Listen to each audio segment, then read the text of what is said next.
อ่าตอนนี้บ้านส้มจีก็พาส้มต่อเนาะไว้พาส้มต่อเลยพาส้มสถานที่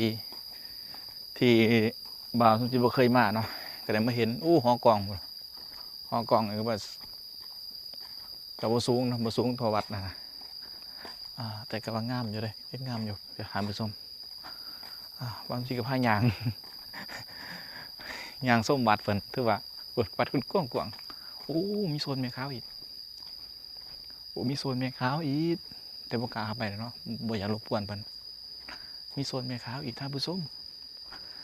วัดนี้มีแม่ค้าอีกเด้อโอ้มีแม่ค้าพ่อค้าอีกต่อบางที่กับพายางเลาะเนาะอู้ต้นม่วงแต่ว่าวิ่งม่วงเนาะโอ้คุณแม่ค้าต่อยางมานี่ก็ถือว่าโอ้อันนี้คือทางออกเนาะทางออกทางเขาทางนี้เนาะโอ้ออกทางเขาทางนี้พี่น้องเอ้ยแม่ค้าเพิ่นนั่งซุ่มกันโอ้ได้ยังส่วนให้คุณแม่ค้าส่วนนี้เอา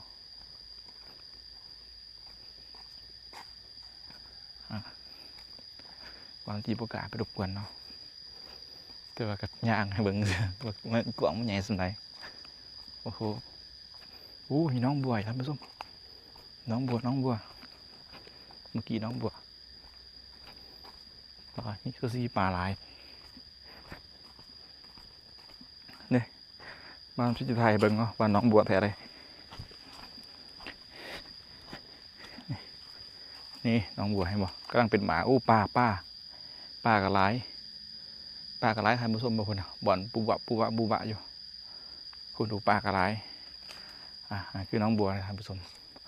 เดี๋ยวสิพายางเลาะเบิ่งอีกเนาะว่าเป็นจะไรท่านผู้ชมสิพาไปเบิ่งสางเลย